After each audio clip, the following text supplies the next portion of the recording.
டோனி, இப்போ எதுக்கு பேக் அப்படி தூக்கி போட்டுட்டு இருக்க?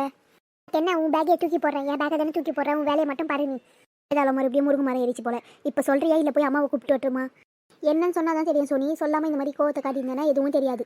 இப்போ போய் பொம்மி கிட்ட சொன்னா பொம்மி வந்து எனக்கு திட்டணும் இல்லைன்னா அடிக்கணும். தானே உன்னோட ஆசை. நல்லா என்ன கோல் மூட்டி விடுறதுக்கு தான் நீ வந்து அக்கான்னு வாச்சிருக்கேன். எனக்கு எதுக்கு பேக்கை தூக்கி போடுன்னு சொன்னா இந்த மாதிரி ஆர்கியூமெண்ட்டே தேவையில்லை. எதுக்குன்னு சொன்னதுனால தான் தெரியும். எதுவுமே தெரியாத மாதிரி கேட்குறேன். அம்மா 2 பேரும் தானே திட்டினாங்க கீழே எல்லாரும் முன்னாடியும். எதுக்கு திட்டினாங்க? ஒழுங்காக வேலையை செஞ்சால் ஏன் திட்ட போகிறாங்க? நீ ஒழுங்காக வேலை செஞ்சிருந்தா ஏன் திட்ட போகிறாங்க? உன்னால் பாரு, நானும் செஞ்சு தானே திட்டு வாங்கினேன். நானே அமைதியாக உனக்கு என்ன அவ்வளோ கோவம் வருது? ஆமா திட்டுறது பிரச்சனை இல்லை. ஒழுங்காக செய்யலைன்னா திட்டுவாங்க. அது வீட்டில் யாரும் இல்லாத மாதிரி திட்டணும். எல்லாம் எங்கள் இருக்கிறவங்களையும் கூப்பிட்டு வாசலில் உட்கார வச்சுன்னு எல்லாரும் முன்னாடி திட்டினா எப்படி இருக்குது? அசிங்கமாக இருக்காது நம்மளுக்கு. எப்படி திட்டுறாங்க பாரு எல்லாரும் முன்னாடியும். இதுதான் அம்மாவை பற்றி தெரியல. நீ செய்கிற வேலையை ஒழுங்காக செய்ய வேண்டியது தானே. நீ ஏன் அங்கே இங்கே பெருக்கி கீழே தள்ளி வச்சுக்கிற? ஆனால் நீ தான் செஞ்சேன்னு ஒத்துக்கினியா பற்றியா? அதனால அம்மா 2 பேரையும் தானே திட்டினாங்க. நானே அமைதியாக்கிறேன். உனக்கு என்ன இவ்வளோ கோவம் வருது? ஆமாம் உனக்குலாம் கோவமே வராது. உன்ன மாதிரியே என்னால் இருக்க முடியாது. ஒழுங்காக செஞ்சனா ஏன் திட்ட போகிறாங்க? நீ ஒழுங்காக வேலை செய்யலாம் திட்ட தான் திட்டுவாங்க. ஒழுங்காக செய்கிற எனக்கே கோவம் வரல. ஒழுங்காக செய்யறது உனக்கு ஏன் கோவம் வருது? எல்லாத்துக்கும் அந்த பொம்மையை எதை சப்போர்ட் பண்ணுவேன். பொம்மை எது திட்டினாலும் நீ கேட்டுக்க மாட்டேன். உனக்கெல்லாம் சூடு சொன்ன எதுவுமே இல்லை. அதே மாதிரியே என்னால் இருக்க முடியாது. உன் வேலையை மட்டும் பார்த்து நிப்போ. உன்கிட்ட பேசுறதே வேஸ்ட்டு தான். உங்ககிட்டலாம் இப்படி நின்று பேசியிருந்தா ஒரு பிரயோஜனமும் கிடையாது. அம்மா காஃபி போட சொன்னாங்க. நான் கீழே போய் மூஞ்சி காலெல்லாம் வாஷ் பண்ணிவிட்டு காஃபி போடுறேன். வேணும்னா கீழே வந்தேன்னா கொடுப்பேன். மேலெல்லாம் எடுத்துன்னு வந்து கொடுக்க முடியாது. கொஞ்சம் நேரம் பாப்பா வரலையா காஃபி எல்லாம் நானே குடிச்சிட்டு வந்துடுவேன். அவ்வளோதான். வேணும் காஃபி வேணும்னா கீழே வா. ஏன்னா இவன் மட்டும் இப்படி இருக்கிறாளோ தெரியல. இவன் வேலை செய்தால பொம்மி நம்மளை திட்டா. சரி நம்ம வேலையை செய்யலான்னு பார்த்தா நம்ம இத்தனை நாளுக்கு பெருக்கி கீழே தள்ளந்தே நீ பார்த்துட்டா. இன்னைக்கு என்னென்னலாம் நடக்க போதோ தெரியல. எப்படி இருந்தாலும் நம்ம வாயிலேருந்து உண்மையை வாங்காத விட மாட்டான் இந்த பொம்மி. இன்னைக்கு நான் திட்டு வாங்க பாருப்போ தெரியல. போ, இவன் வேற போயிட்டா. போகலாம். காஃபியை குடிச்சிட்டேன் உட்காந்து படிக்கலாம் கொஞ்சம் நேரம்னா. ஏற்கனவே கோவத்தில் கடா இதில் பேரண்ட்ஸ் மீட்டிங் வேறு வைக்கிறேன் நினைக்கிறாங்க ஸ்கூலில். அந்த பேரண்ட்ஸ் மீட்டிங்கில் ஒழுங்காக படிக்கலன்னு நம்மளை சொன்னாங்களா? அவ்வளோதான். பொம்மி மொத்த கோவத்தையும் ஒரே அடியாக சேர்த்து நம்ம மேலே இறக்கிடுவா. அதனால ஒழுங்காக போய் படிக்கலாம். என்ன அம்மா வீடு ஃபுல்லா தேடிட்டோம். ஆளையே காணோம். எங்கடா போயிருப்பாங்கன்னு தெரியலையே. நம்ம ப்ளே ஸ்கூல்ல இருந்து வர டைம்னு தெரியும். இந்த டைம்ல எங்க போயிட்டாங்கன்னு தெரியல. ஒரே பசி எடுக்குது. வீடு ஃபுல்லா தேடியாச்சு. கிச்சன்ல சாப்பிடறதுக்கு எதுவுமே இல்ல. அது சரி, நல்லா இருக்கும் போதே எதுவுமே செஞ்சு வைக்க மாட்டாங்க. உடம்பு வேற சரியில்லை. இப்ப மட்டும் எப்படி செஞ்சு வச்சிருப்பாங்க? ஸ்நாக்ஸ் எல்லாம் என்ன இருக்குதுன்னு பார்க்கலாம் போய் பேசாம. டாடி வாங்கி அந்த ஸ்நாக்ஸ் நம்ம மட்டும் சாப்பிட்டு தான் இங்க இருக்கோம். அன்னைக்கு காலி பண்ணிட்டாங்க. டாடி இன்னைக்கு வாங்கியாரன்னு சொன்னாரு. ஸ்நாக்ஸும் எதுவும் இருக்காது. இப்ப என்ன பண்றது? பசிக்குது. சரி, நம்ம முடிச்சுன்னு விளையாடி இருந்தா பசி எடுக்கும். பேசாம படுத்து தூங்கிடலாம். அப்புறம் டாடி இல்ல மம்மி வந்து எழுப்புவாங்க. அப்புறம் சாப்பிடலாம். இந்த அண்ணி எங்கே தான் போனாங்கன்னு தெரியல. வீட்டில் ஆளையே காணும். வீடை திறந்து போட்டு போயிட்டு இருக்காங்க. வந்தா கேட்டா நீ வருவன்னு திறந்து வச்சுட்டு போனேன்னு சொல்லுவாங்க. சரி காஃபினா போட்டு குடிக்கலான்னு பார்த்தா பால் கூட இல்லை. இந்த பண்ணனா சாப்பிட்டு குன்னார படுக்கலாம். அப்புறம் வந்து நான் எதனா செஞ்சு கொடுக்குறாங்களா இல்லையான்னு பார்க்கலாம். இந்த ஒரு பக்கெட் தண்ணி தான் இருக்குது. இது தீரத்தோங்களே தண்ணி வந்தால் நல்லது. அப்படி வரலைன்னா என்னதான் பண்ணுறதுன்னு தெரியலையே. என்ன ஃபாத்திமா, ஊரில் எல்லாரும் தண்ணி வரலன்னு தள்ளாடி நிற்கிறாங்க. நீ ஒரு பக்கெட் தண்ணியை வச்சுன்னு ஜாலியாக நின்னுங்கிறியே. அட நீ வேற சின்ன பொண்ணு. நானே இந்த ஒரு பக்கெட் தண்ணி தான் இருக்குது. இது தீரத்தோங்களே தண்ணி வந்தால் நல்லா இருக்கும்னு பார்த்துன்னு இருக்கிறேன். ஆனால் இந்த தண்ணி வரா மாதிரியே தெரியலையே. உங்களுக்கு என்ன ஜாலியாக ஆற்றுக்கும் குளத்துக்கும் போய் துணியை துவைச்சின்னு வந்துட்டீங்க. நான் அப்படியே போட்டு வச்சுக்கிறேன் தண்ணி வந்தால் துவைக்கலான்ட்டு. ஆமாம் நீங்கள் ஒத்தாலே 10 நாள் துணி துவைக்கலனாலும் கவலை கிடையாது.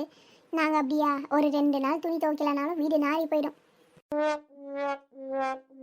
அம்மா ஒத்தாளா இருந்தா என்ன, 4 ஆளா இருந்தா என்ன, எல்லா துணியும் எப்படியா இருந்தாலும் துவைச்சி தானே ஆகணும். ஆமாம் ஒத்த ஆள் எத்தனை நாள் துணி துவைக்காத இருந்தாலும் கஷ்டம் இல்லை. ஒரு எப்போ தண்ணி வந்தால் அப்போ துவைச்சிப்போங்க. நாங்கள் அப்படியா 4 பேர் 5 பேர் இருக்கிறோம் ஒரு வீட்டில். துணி துவைக்கலாம்னா நான் அவன் நினச்சி பாருங்கள். அவ்வளோதான் போங்க. ஒரு ஆள் தண்ணியும் அவ்வளோ செலவாகாது. நீங்கள் ஒரு ஆள் தான், அதுக்கு எவ்வளோ தண்ணி செலவாக போகுது? நாங்கள் அப்படியா 4 பேர் 5 பேர் இருக்கிறோம். எவ்வளோ தண்ணி செலவாகும்? எத்தனை நாள் தண்ணி வராதுக்குது? எங்களுக்கு கஷ்டமாக இருக்காது. அதே மாதிரி நீங்கள் பாருங்கள், ஒரு பக்கெட் ஃபுல்லாக தண்ணியை வச்சுருக்கிறீங்க. இன்னும் காலி ஆகலன்ட்டு நாங்கள் எல்லாம் தண்ணியை காசு கொடுத்து வாங்கிக்கிறோம். ஆமாம் நாங்கள்லாம் தண்ணி எப்பயே தீந்து போச்சு. ஒரு கேனு 35 ரூபா விற்கிது. அந்த கேனை 35 ரூபா கொடுத்து ஒரு நாளைக்கு 4-5 கேனை வாங்கி போட்டுக்கிறோம். நீங்கள் பாருங்கள், இன்னும் தண்ணி காலியாகல. ஒரு பக்கெட் தண்ணி ஃபுல்லாக இருக்குன்றீங்க. எங்களுக்கு தண்ணி தீந்து போய் 4 நாள் ஆகுது. நாங்கள் 4 நாளாக 4 கேனை காசு கொடுத்து வாங்கின்னு இருக்கிறோம். என்ன ஒரு கேன் 35 ரூபாயா? ஒரு கேன் 10 ரூபா விற்கிற காலெல்லாம் போய் 35 ரூபா வந்துருச்சா? ஆமாம் ஃபாரினில் கூட தண்ணி விலை இவ்வளோ விற்காது போல். இந்த கிராமத்தில் தான் அதுவும் தண்ணி வராத டைமாக பார்த்து தான் ரேட்டை ஏற்றி விற்கிறானுங்க. ஏன்னா வாங்குறதுக்கு வேறு வழி இல்லையே. எப்படி இருந்தாலும் வாங்கி தானே ஆகணும். அதனால தான் இப்படி எல்லாம் நடக்குது. பேசாமல் ஒரு போரை போட்டு தண்ணி வராத டைமெல்லாம் ஒரு குடம் 5 ரூபான்னு நானே விடலான்னு இருக்கேன் ஒரு முடிவில். சொன்ன மாதிரி இதுவும் நல்ல ஐடியாவாக தான் இருக்குது சின்ன பொண்ணு. இதுவும் ஒரு பிஸ்னஸ் மாதிரி இருக்கும்ல. இல்லாதவங்களாம் வந்து வாங்கிட்டு போவாங்க. பேசாமல் அந்த மாதிரி செய்ய வேண்டியது தானே. ஆமாம், இதை பற்றி நம்ம யோசிச்சிருக்கலாமே. ஒரு வேளை சின்ன பொண்ணுங்க முன்னாடி நம்ம யோசிச்சிங்கன்னா நம்மளே செஞ்சுட்டுருக்கலாமே. நம்ம வீட்டாண்ட ஒரு போரை போட்டு சும்மா வரவங்களுக்கு வீட்டாண்டே உட்காந்துருக்கலாம், எங்கேயும் போக வேணாம். வரவங்களால தண்ணியை விட்டுட்டு காசை வாங்கி வச்சுக்கின்னு கல்லா பெட்டியை நிரப்பியிருக்கலாமே. இந்த யோசனை எப்படி நம்மளுக்கு வராத போச்சு? அது சரி, இந்த மாதிரி பிழைக்கிற உடம்பு நோவாத இருக்கிற யோசனைலாம் நம்மளுக்கு வருமா? ஓசியில் போய் சுற்றின்னு இருக்கிற யோசனை தான் வருது. அட நீங்கள் வேற ஏன் பாத்திமா, நான் எங்கள் வீட்டில் இருக்கிறவர்கிட்ட ஒரு வருஷமாக சொல்லிங்கிறேன் போரை போடுங்க போடுங்கன்ட்டு. அவரு போடுறதா தெரியல. என்ன கேனுக்கு தண்ணி வேணும்னா தண்ணி இல்லாத டைமில் காசு கொடுத்து வாங்கிக்கொன்றாரு. சரி, இந்த யோசனை நல்லா இருக்கு, இதை போய் சொல்லி பார்க்குறேன் என்ன பண்ணுறாருட்டா. அப்போ கூட போடுவாரா இல்லையான்னு தெரியல, சொல்லி பார்க்குறேன் வேணா போய். சொல்லி பாருங்க, ஒரு பிஸ்னஸ் பண்ண மாதிரியும் ஆச்சுல. ஒத்துப்பாரு இந்த மாதிரிலாம் சொன்னீங்கன்னா. மாமா போனவனே இன்னைக்கு அந்த வேலை என்ன பண்ணுறாரு மனுஷன், இதுக்கு நான் ஒத்துக்கிறாரா இல்லையான்னு பார்க்கலாம். சின்ன பொண்ணு சொல்கிறத பார்த்தா அவங்க வீட்டுக்காருக்கு போர் போடுறதுல விருப்பம் இல்லை போல. அவள் பேசி அவரை சம்மதிக்க வச்சு போரை போடுறதுக்குள்ளே நம்ம போட்டுடுவோம் இன்னொரு போரை. அதுக்குள்ளே நம்ம பிஸ்னஸை ஸ்டார்ட் பண்ண வேண்டியது தான். இந்த சுனில் வந்த உடனே இதை பற்றி பேசிட்டு ஒரு வாரத்திலேயே போரை போட்டுடணும். அப்போ தான் நல்லாயிருக்கும். இல்லைனா அதுக்குள்ளே சின்ன பொண்ணு போட்டால்னா ஒன்றும் வேலைக்கு ஆகாது. நம்ம தான் முன்னாடி போடணும் போரை. என்ன உமா யோசிச்சுன்னு இருக்கிற, என்னாச்சு? அதெல்லாம் ஒன்றும் இல்லை சின்ன பொண்ணு. என் பொண்ணு எப்பயோ வந்துட்டு இருப்பா ப்ளே ஸ்கூல்லேருந்து. சாப்பாடு வேறு எதுவுமே இல்லை, செஞ்சு வைக்கலான்னு பார்த்தா மறந்துட்டேன். இங்கே வந்தேன்னா ராணி அக்கா வீட்டாண்ட அங்கேயே லேட் ஆகி போச்சு. இதுக்கு மேலே பிள்ளை என்ன பண்ணுறான்னு தெரியல, வெளியே வேறு ஆளை காணும். சரி, நான் உள்ளே போய் பார்க்குறேன். எதுவும் ஸ்நாக்ஸ் கூட இல்லை. மேகினா எதனா கிண்டி தரேன். அப்புறம் அவங்க அப்பா வந்த அம்மா என்னை பட்டினி போட்டான்ட்டு உட்காந்து அழுவா. போய் பிள்ளை என்ன பண்ணுறான்னு பார்த்துட்டு முதல்ல சாப்பிட்றதுக்கு எதனா செஞ்சு கொடுத்துட்டு வரேன். சரி சரி போ, டைம் என்ன ஆகுது, பிள்ளைக்கு சாப்பிட எதுவுமே இல்லைன்றியே. முன்னாடியே வரது தானே, போய் ஃபஸ்ட்டு பிள்ளையா பாரு, பிள்ளை தான் முக்கியம், அப்புறம் தான் எல்லா வேலையும் போ. சின்ன பொண்ணு, நான் போயிட்டு வரேன். என்ன அப்போ நாளைக்கு காலையில் இட்லி கடையில் சந்திக்கலாம். பாய். இதுதான் பார்த்திமா, இந்த வேலை எதுவும் கிடையாது. நீங்கள் ஒருத்த மனுஷி ஜாலியாக எப்போ வேணுமோ எது வேணுமோ சமைச்சு சாப்பிட்டு எந்த வேலையும் இல்லாத ஜாலியாக இருக்கிறீங்க. அட நீ வேற ஏன் சின்ன பொண்ணு, 4 பேர் 5 பேர் இருந்தால் கஷ்டம்னு நீ நினைக்கிற. ஆனால் எனக்கு தான் தெரியும் ஒத்தையில் இருந்து எவ்வளோ கஷ்டப்படுறேன்ட்டு. கூட ஆளுங்க இருக்கிற மாதிரி ஆகுமா? என்ன தான் நம்ம எவ்வளோ நேரம் தான் ஒண்டியாக உட்காந்து டிவியை ஃபோனை பார்க்குறது. இதுவே வீட்டில் துணைக்கு பேசுகிறதுக்கு கூட ஆள் இல்லாத தனியாக எவ்வளோ நேரம் தான் உட்காந்துன்னு இருக்குது. தனியாக இருக்கிறவங்களுக்கு தான் தெரியும் அந்த கஷ்டம்லாம். போ பாத்திமாக்கா, அதான் உங்கள் வீட்டுக்கார் வாரத்துக்கு ஒரு வாட்டி வந்து போகிறாருல, இப்போ வராரா இல்லையா? அட நீ வேற என் சின்ன பொண்ணு அதை கேட்குற. இப்போலாம் மாதத்துக்கு ஒரு வாட்டி இல்லைன்னா 2 மாதத்துக்கு ஒரு வாட்டி தான் வராரு. ஒர்க்கு ரொம்ப இருக்குது, வந்து ட்ராவல் பண்ணிட்டு போகுது, டயர்டாக இருக்குதுன்றாரு. சரின்ட்டு நானே எதுவும் கேட்குறதில்ல. நான் ஒண்டியே தான் இருக்கிறேன். எப்போ நான் ஒரு வாட்டி ஃபோன் பண்ணிவிட்டு வருவார் வரத்துக்கு முன்னாடி. நீங்கள் ரொம்ப பாவம் தான் பாத்திமாக்கா, தனியாக தான் எவ்வளோ நேரம் இருப்பீங்க. அப்படி இப்படி வாங்க, இதோட எங்கள் கூடலாம் கதை பேசுங்க, உங்களுக்கு நேரம் போகிறதே தெரியாது. ஒத்தையில் உட்காந்துருந்தீங்களா ஒரே போர் அடிக்கும், எங்கள் கூட வந்தீங்கன்னா நேரம் போகிறதே தெரியாது. அதுவும் சரிதான் சின்ன பொண்ணு, எவ்வளோ நேரம் தான் தனியாக இருக்கிறது. எங்கள் வீட்டில் இருக்கிறவர் சொல்லியிருக்காரு, இன்னும் ஒரு 2 வருஷம் இரு, அப்புறம் அங்கேயே வந்துடு, என் கூடவே இரு. ஒரு வீட்டை பார்த்துன்னு இருக்காராம். இன்னும் எதுவும் செட் ஆகலையா, எல்லாம் செட் ஆகணும் உடனே உன்னையும் அங்கேயே கூட்டின்னு போயிடுறேன், நீ மட்டும் தனியாக இருக்கியே அப்படின்னு சொல்லிட்டு இருந்தாரு. ஆனால் 2 வருஷம் வரையும் தனியாக இருந்து தானே ஆகணும். வேறு என்ன பண்ணுறது, வேறு வழி இல்லையே. ஏன்னா 2 வருஷம் கண்ண மொழி கண்ணு திறக்கிறதுக்கு போயிட்டு சரி பாத்திமா, நான் வீட்டில் வேறு எதுவுமே செய்யலை, இனிமேல் போய் தான் சமைக்கணும். வீட்டில் இருக்கிற வந்து பால் வேறு இல்லை, கடையில் போய் பாலை வாங்கிட்டு வீட்டுக்கு போகணும். சரி, நாளைக்கு சந்திக்கலாம். சின்ன பொண்ணு போயிட்டு வா, போயிட்டு வா. அவங்க பேசுகிறதெல்லாம் பார்த்தா தண்ணி இப்போதைக்கு வராதுன்னு நினைக்கிறேன். பேசாமல் இந்த பக்கெட் தண்ணியை எடுத்துன்னு போய் ஃபுல் வீட்டில் பத்திரமா வைக்கலாம். இவ எப்பவுமே இந்த டைம்ல தூங்க மாட்டாளே, தூங்கிட்டு இருக்காளா? அக்கா, இவ்வளவு நேரம் எங்க போய் சுத்திட்டு வர? நான் வரவேன் தெரியல, உனக்கு சமையல் எல்லாம் செஞ்சு வைக்கணும் தெரியாதா? ஒரே பசி எடுக்குது எனக்கு. இரு, டாடி வந்தா டாடி கிட்டே மாட்டி விடுறேன் உன்னை. வேலையா வெளியே போனேன், சீக்கிரம் வந்துடலாம் தான் போனேன், ரொம்ப லேட் ஆயிடுச்சுமா. இரு அம்மா போய் மேகி கிண்டி எடுத்துன்னு வரேன். என்ன உனக்கு? எனக்கு என்ன வேலை, சும்மா சொல்லாத. 100 நாள் வேலைக்கு கூட போவேனா, வீட்டில் ரெஸ்ட் எடுன்ட்டார் அப்பா. இன்னைக்கு ஃபுல்லாக வீட்டில் தானே இருந்தேன். காலையிலலாம் போய் சுற்ற வேண்டியது தானே, சுற்றுறத நான் வர டைமில் தான் போவியா? எனக்கு எவ்வளோ பசி எடுக்குது தெரியுமா? சரி விட, அண்ணா தூக்கம் வரும், நான் படுத்துக்கணும். ஆனால் படுத்த மாதிரி கூட தூக்கமே வரல, வயிறெல்லாம் வலிக்குது, பசி. நீ என்ன சாப்பாடே போட மாட்டேன்ற எனக்கு இப்போலாம். எங்கன்னா போயிடா சாப்பாடு போகிற டைமில். இரு, அப்பா வந்து இன்னைக்கு கண்டிப்பாக உன்னை மாட்டி வரேன். என்ன இவ ரொம்ப ஓவராக பேசிகிட்டு இருக்கா? இப்படியே சொன்னாலும் அந்த மனுஷங்கிட்ட போட்டு குத்துருவாரு. அவரு வந்தால் வேற உன்னை வீட்டிலேருந்து எங்கேயும் போவாத, ரெஸ்ட் எடுன்னா அங்கே இங்கே சுற்றின்னு இருக்கியான்னு கத்துவாரு. இப்போ என்ன பண்ணலாம்? சரி, ஒரு பிட்டை போடுவோம். இப்போ என்ன உனக்கு என்ன அவ்வளோ பசிக்குதா? அம்மா உனக்காக தான் வெளியே போய் மேகி பேக்கெட்லாம் கத்திந்து போச்சு, வாங்கின்னு வரான்னு போனேன். சரி வாங்கின்னு வந்து கிச்சனில் வச்சுட்டு வந்தேன். மேகி கிண்டி கொடுக்கலான்ட்டு வரத்தவங்களே அப்படி கத்தின்னு இருக்கேன். உங்கள் டேடி கிட்ட சொல்கிறதா சொல்லுப்போ. எதுவுமே செஞ்சு தரல, உங்கள் டேடி வந்தால் செஞ்சு கொடுக்க சொல்லு, நான் போய் படுக்கிறேன் கம்மனி. இவ்வளோ டயர்ட்லையும் பிள்ளைக்கு மேகி பேக்கெட் தீஞ்சு போச்சுன்ட்டு கடைக்கு போய் வாங்கிடலான்னு போனால் ஓவரா பண்ணிட்டு இருக்கேன். போ.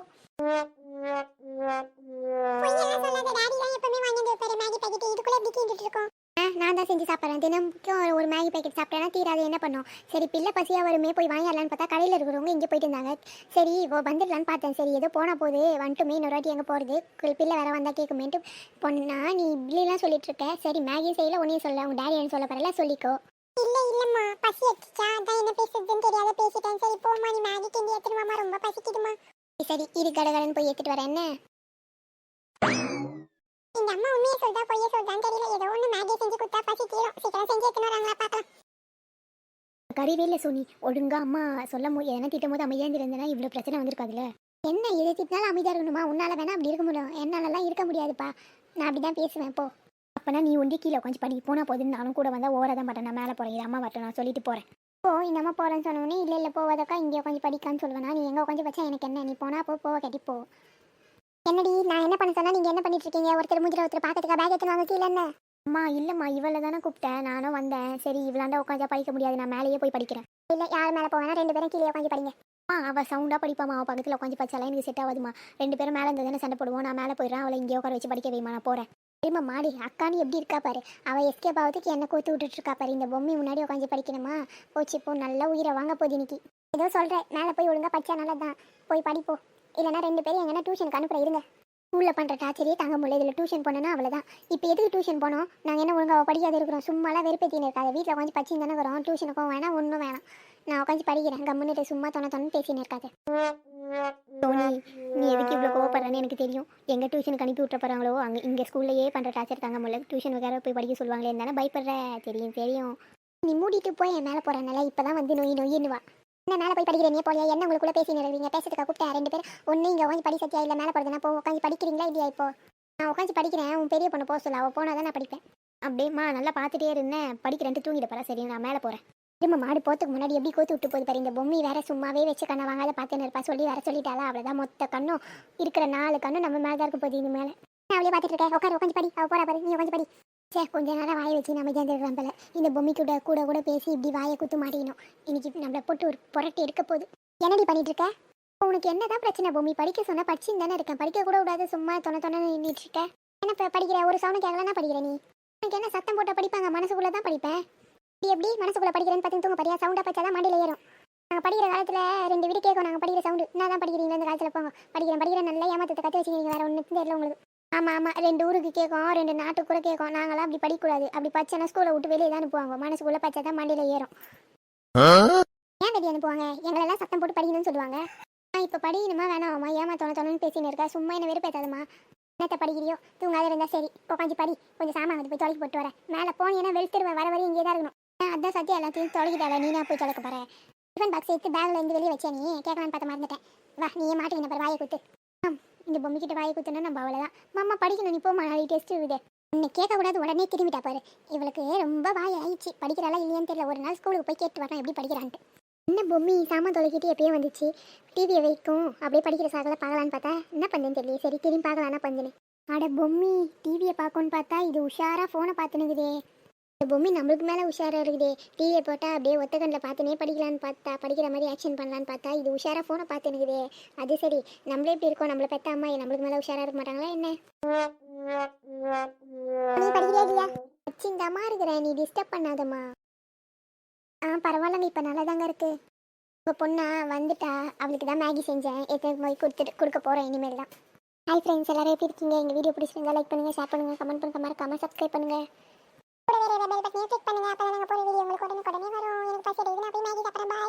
வீடியோட கண்டினியூ நீங்கள் பார்க்க விரும்புனீங்கன்னா முதல்ல எங்கள் சேனலை சப்ஸ்கிரைப் பண்ணுங்கள் ஃப்ரெண்ட்ஸ். பாய் பாய். நெக்ஸ்ட் வீடியோவில் சந்திக்கலாம். எல்லாருக்கும் பாய்.